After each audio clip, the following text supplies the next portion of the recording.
So this session is research ethics for health professionals, and it doesn't matter what topic you're studying or what area of the health professions that you come from, whether it's medicine or dietetics or physiotherapy or radiation technology. The content here will be helpful to you if you're planning on doing research with human subjects, so please take a listen. These are the learning objectives for today. You can read them yourself here, but basically I'm going to tell you a little bit about why we're concerned about research ethics, what's a research ethics committee, what do they do. We'll talk a little bit about authorship ethics and some areas of misconduct to be aware of, and how to prevent misconduct, and what are the consequences of misconduct. You want to steer clear of it, obviously, but what would happen if you in fact were to engage in misconduct. So we'll talk about that. Firstly, it's important to understand what is research, because basically if you don't understand that, you'll be starting off from an incorrect footing. Research are investigations undertaken to gain knowledge or to train new people in doing research themselves. Doing research has nothing to do with curing your patients or treating them. And a lot of times patients themselves have a misconception about that. We call that a therapeutic misconception, but even researchers themselves have a misconception.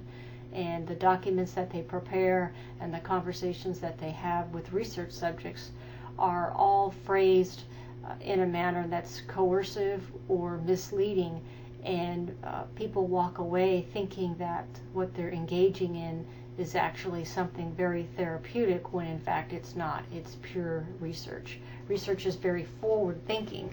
You're collecting data that will apply for the future. It's not really about data for now, data for your current patients, and you need to express that very clearly in your documents and in your conversations that you have with research subjects. So why do we care about research ethics? I know you hear about the topic, and it probably just glosses over many people as to think, yeah, well, what's the big deal? What, I want to just do my study, let me move on. Well, no, actually we do need to stop and think about research ethics, and the main reason is we've had a lot of problems in the practice of research going back many, many years, and they haven't stopped. Research misconduct continues to happen, continues to appear in the news, so we have to keep reminding people, and investigators have to keep undergoing research ethics training. It's not something that you do once and you never need to undertake again, really. Continuing education in the field is very important. So we do have a historical track record of research being performed that harmed people inappropriately. And this is bad because of the principles of ethics, where we are not supposed to harm people. We're supposed to minimize harm, prevent harm, and some studies in the past have been so poorly designed that it was absolutely inevitable that people were going to be hurt. And when these things happen, this harms the integrity of research as a profession.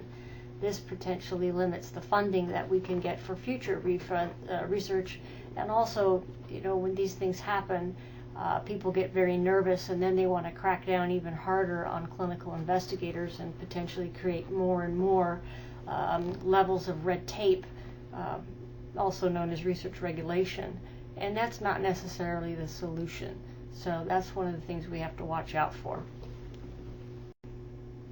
Some famous cases that you've certainly heard of, one of which is the Tuskegee study that was done in America, and these gentlemen had syphilis. They were actually never told that was the condition that they had, and they were enrolled in this study, never treated for their syphilis, but instead just watched. And the doctors in the study took a look at syphilis and watched how it progressed over time, and clearly we know that the progression of syphilis is pretty terrible. And these people were never treated, never told they had the disease. So it was one of the worst cases of research misconduct in the history of clinical investigation. There's also certainly been research misconduct and unethical research that happened in Australia as well, and you can read about it here in this book. Lots of other studies all over the internet that you can find, studies involving injecting people with different forms of radiation, plutonium, for example, and other things, release of various pathogens into the air, such as into subway systems and such, and not telling people, and studying the effects of the release, actually directly injecting people with viruses and pathogens, doing various forms of psychosurgery on people, mostly prisoners, but not just prisoners, people who were in mental institutions and etc. And also studies that where people's food was contaminated with various things, including radiation, and then studying that. So with all of this, the ethical issues included, for example, just no scientific merit, no reason for doing research like this, lack of consent, the fact that these populations were vulnerable, so the mentally ill, military personnel, children living in institutions, and of course very high-risk studies. So all of this should be on our radar as a very important reminder of the need to do very appropriate research studies and protect the welfare of our research participants. So if you want to do research, one of the first things you need to ask yourself is, will my study actually involve a research participant, a human research participant, or a human subject? And if the answer is yes, then that's going to mean that you're going to have a special sort of review and approval before you begin your study. If you start your study and collect data without that review and approval, you'll actually have to throw away that data. It won't be usable. So no sense to do that. Get the review and approval first. But to do that, of course, you're going to have to understand what's a human subject, because certain things are human subjects and certain things aren't. And by definition, a human subject is a live person that you're going to be giving an experimental drug to, doing a procedure on, interviewing, having them complete a survey. You're going to be observing or taking a sample from, and these are just examples of various types of tissues that you could take a sample from someone. So all of these things would be considered human subjects research. It's also important to understand that human subjects can be more than just the people walking around in front of you. There also can be situations such as identifiable tissue, identifiable images, and identifiable medical records. So even if you do have samples, for example, where you have them coded and there is no medical record number or patient name on the sample directly, because you've coded them and those samples can be traced back to the owner, those samples are in fact considered human subjects.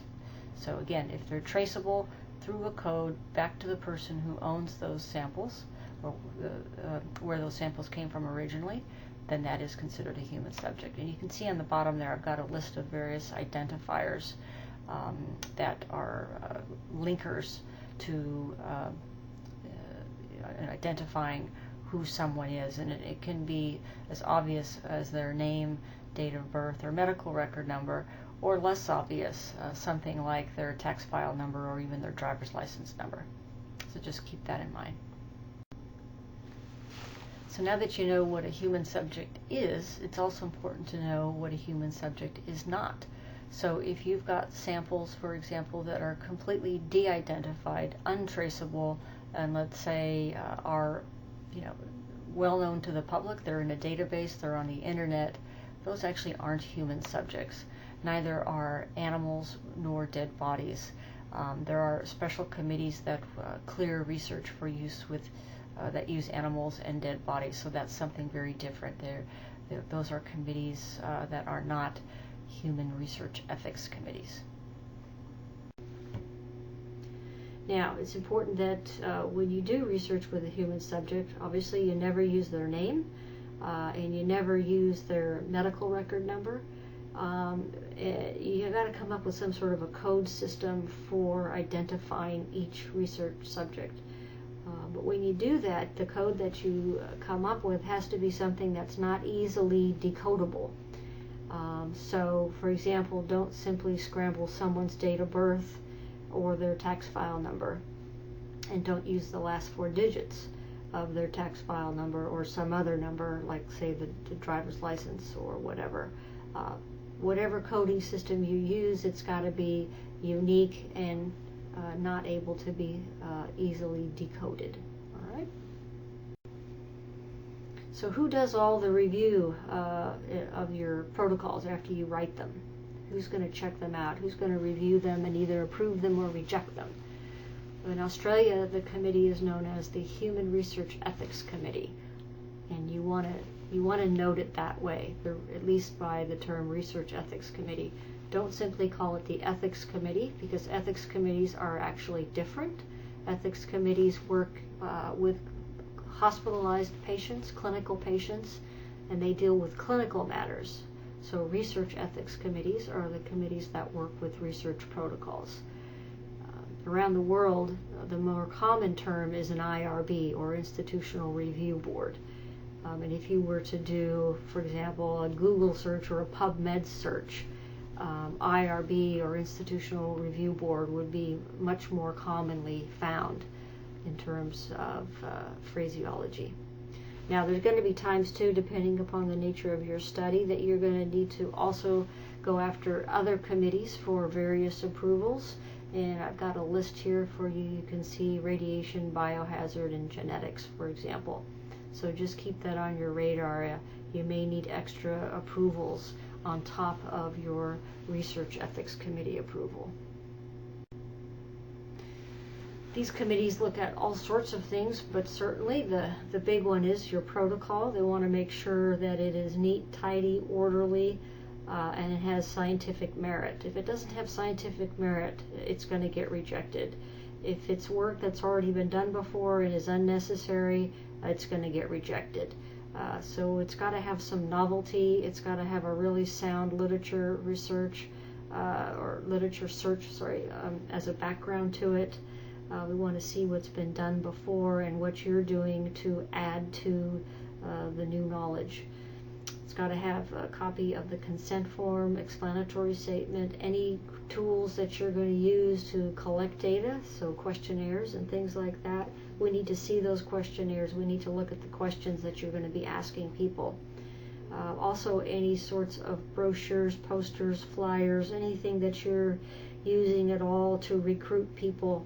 Even if you're going to go big time and do TV and radio, we need to see the scripts that are going to be broadcast for that. And also tell us what you're going to be paying people to participate in your study, because we need to analyze that and see if it's too high or perhaps even too low. We don't want to be burdening people to participate. We don't want to be overly rewarding people to participate as well. So the protocol itself is going to have to contain the goals and the rationale for your study. Like I said, we're going to have to find out, is what you're doing worth it? Has it been done before?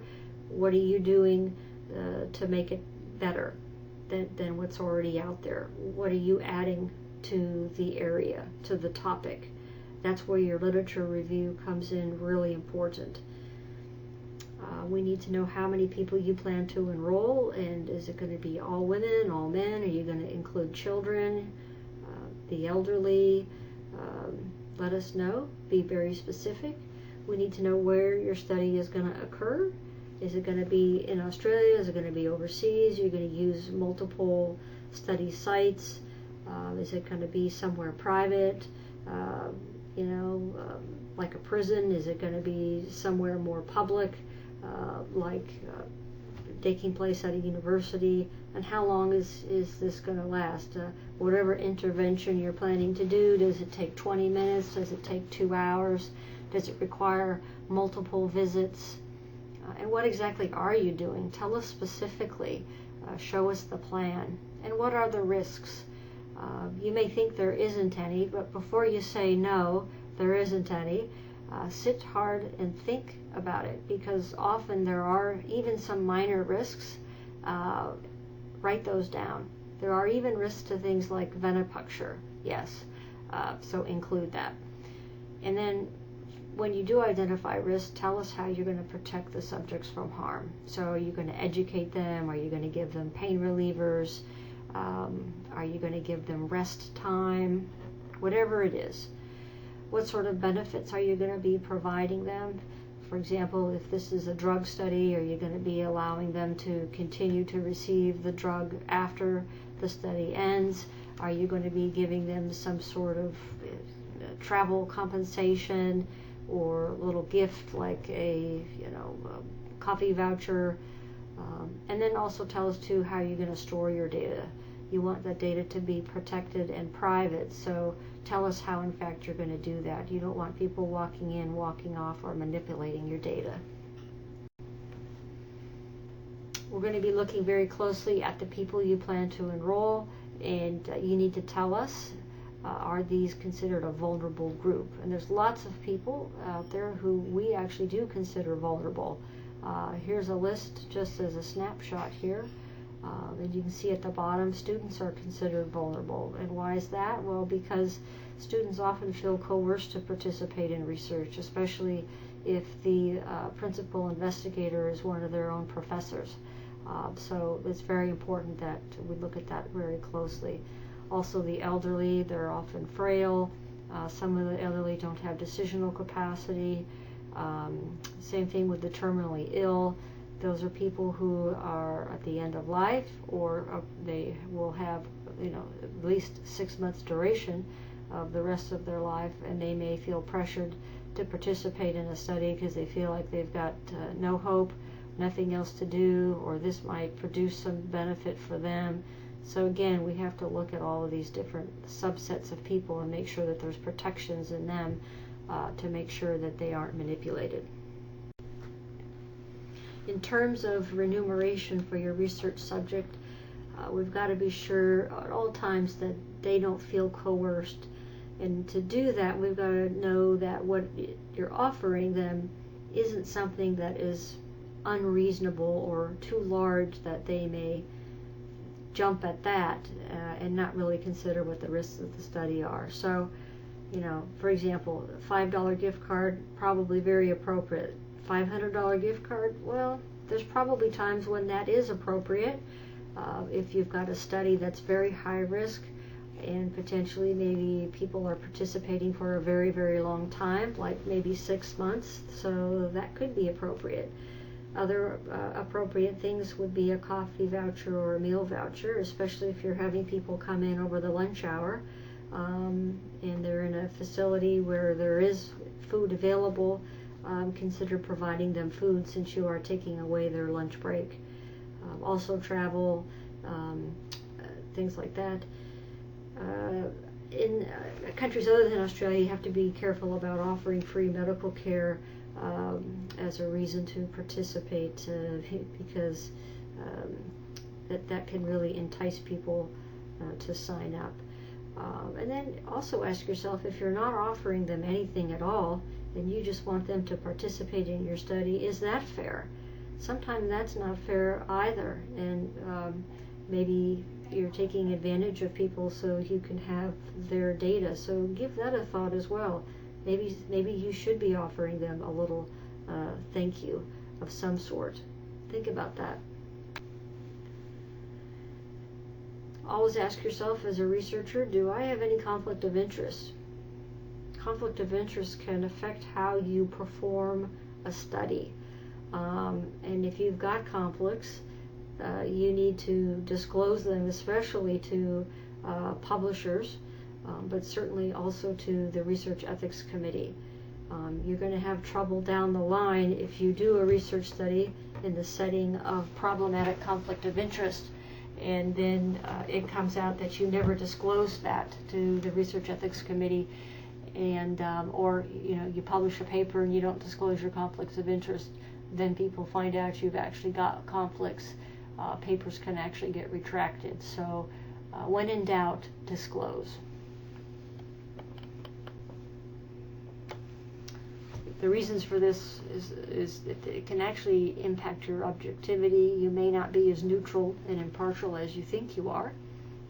And your consent forms can actually be biased, as well as your advertisements. And we don't want that. We don't want people to be lured in unfairly to participate. So we've got to be really careful with that. We just have to make sure that people are signing up for studies for the right reason. And we want that reason to be altruism and helping science as a profession.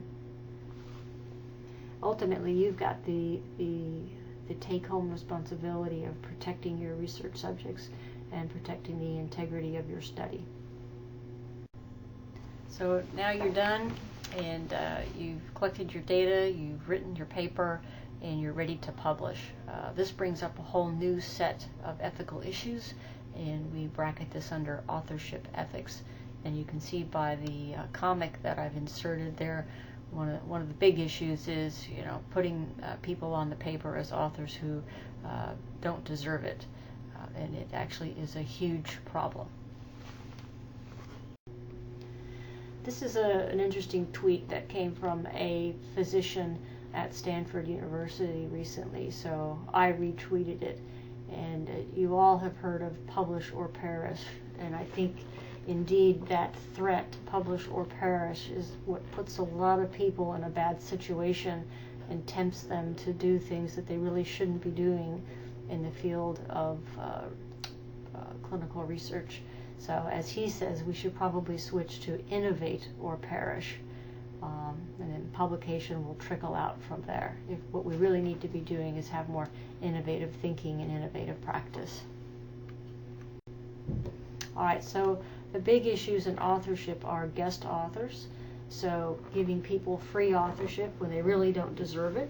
Ghost authors, those are people who actually write papers for others.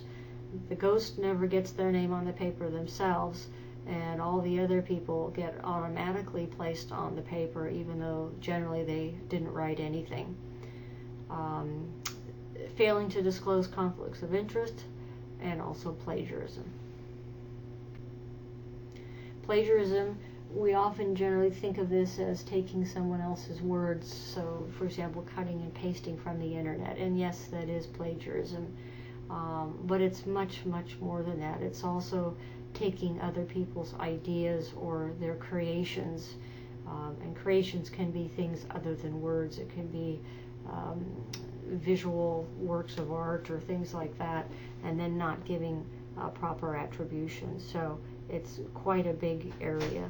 Fabrication, making up data, falsification, changing it, and then deception, which is misrepresenting your research. All of these can get you into trouble, so you want to steer clear of every one of them. The gold standard in authorship ethics comes from the ICJME, and the link there is for you at the bottom of this slide. And this is the standard that basically all journals will apply in determining who's an author. And this is what you need to apply for yourself and for your research group. There shouldn't be any honorary authors, and there certainly shouldn't be any ghost authors. And notice that these bullet points have the word "and" behind them, not the word "or." So you've got to satisfy all 4 criteria to be considered an author. If you've ever been in a situation where somebody has pressured you to put someone on your paper, as an author, encourage you to read this article here in the conversation. I know myself, when I was a fellow, I was in the first year of my 2-year fellowship, and I had written a paper, and it was a very important paper, and when I gave it to the guy that was the doctor that was running the team that I was working on at the time, he loved it so much. He said, "Wow, this is great." He said, "And here's a list of all the people now that you need to add to the paper as authors." And I was just in absolute shock, number one. And number two, I looked at the list and I didn't even know any of those people. I was just a lowly fellow, and these were all, big clinicians. I had no idea who they were. Consequently, I didn't add, any of those people. I published the paper on my own as a single author, and I was absolutely shunned, but I knew I did the right thing. Paying to publish. If you are a young researcher, especially, you need to be very, very careful about this concept. There are lots of predatory journals out there that will try to get you to publish in their journal, and you want to really stay away from them. The concept of open access is a great thing, so you pay a fee, and that means that your paper, when published in a particular journal, can be free for anybody to look at. That's nice because there are people who live in underdeveloped countries that don't have a lot of money to buy very expensive journal subscriptions, and yet they try to do research and they try to educate themselves, and it's difficult for them because they find an article they want to read on the internet and then it's closed. They have to pay for it to access it.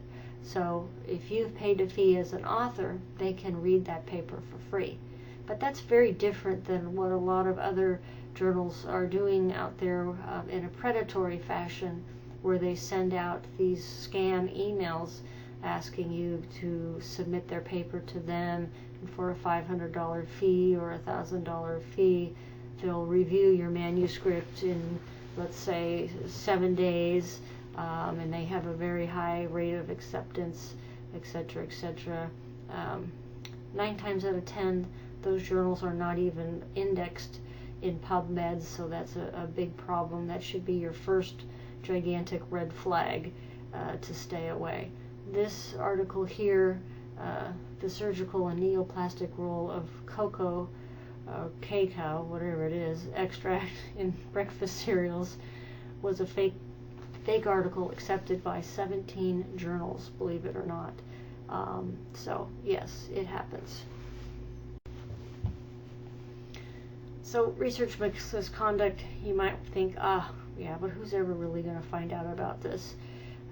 You know, it's one little thing here or one little thing there, and it gets my paper published, and it helps me to graduate, or whatever your rationale might be.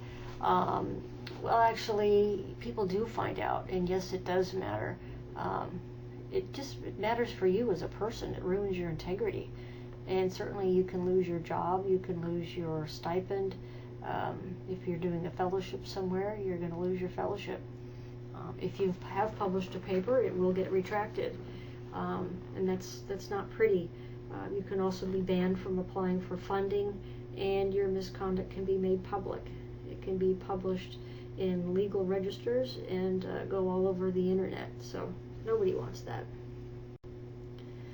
Here's an example of some cases where clinicians were doing research, were found out, and got hammered for it. So this is Dr. Freeman here, knowingly, intentionally falsified 3 figures and or legends and 1 supplemental movie legend in a manuscript that was submitted to Nature. Well, Nature's one of the big ones, big player. You don't want to mess with Nature. And her penalty is she now has extra supervision at her job. Her employer's going to sign off on her work, and she's not allowed to consult for the government. And you might say, oh, what a big deal is that? Well, it's a pretty big deal. You could earn extra money consulting for the government, and also it looks really great on your CV.